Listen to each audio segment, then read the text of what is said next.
সাগরপথে তীর্থযাত্রীদের জন্য রাস্তার ওপর কিয়স্ক থেকে চা, জল, খাবারের ব্যবস্থা করল লালবাজার।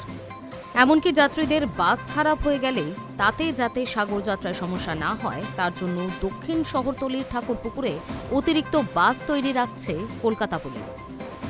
সম্প্রতি কলকাতা পুলিশের প্রত্যেক থানার ওসি ও আধিকারিকদের গঙ্গাসাগর যাত্রীদের নিরাপত্তা এবং সুবিধার জন্য প্রয়োজনীয় ব্যবস্থা নেওয়ার নির্দেশ দিয়েছেন লালবাজারের কর্তারা।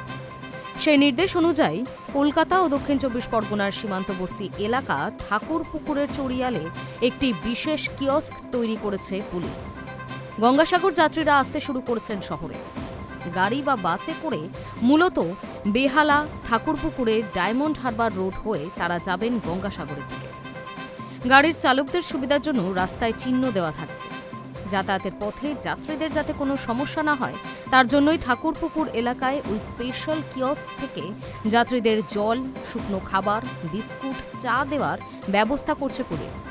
এছাড়াও কিয়স্কে থাকছে মেডিকেল কিট। কিয়স্কে 24 ঘন্টার জন্য থাকছে পুলিশ কর্মী। কোনো যাত্রী যদি অসুস্থ হন তাদের প্রাথমিক চিকিৎসার ব্যবস্থা ও প্রয়োজনে তাকে হাসপাতালে নিয়ে যাওয়ার ব্যবস্থাও করছে পুলিশ। ওই কিয়স্কের কাছেই তৈরি থাকছে বাস। কোনো বাস খারাপ হয়ে গেলে পুলিশ ও অতিরিক্ত বাসে করে যাত্রীদের গঙ্গাসাগরে নিয়ে যাওয়ার ব্যবস্থা করবে। যাত্রীদের সুবিধার জন্য দক্ষিণ চব্বিশ পরগনা তথা ডায়মন্ড হারবার জেলা পুলিশের সঙ্গে সর্বক্ষণ যোগাযোগ করছেন কলকাতা পুলিশের আধিকারিকরা। ময়দানেও সাধু ও তীর্থযাত্রীরা আসতে শুরু করেছেন। তাদের নিরাপত্তার জন্য অতিরিক্ত সংখ্যক সিসিটিভি ক্যামেরা ময়দানে বসানো হয়েছে। সারাক্ষণই চলছে পুলিশের নজর যাতে সম্প্রীতি বজায় থাকে ও সোশ্যাল মিডিয়ায় গুজব না ছড়ায় সেই দিকেও নজর রাখছে লালবাজার। High news network.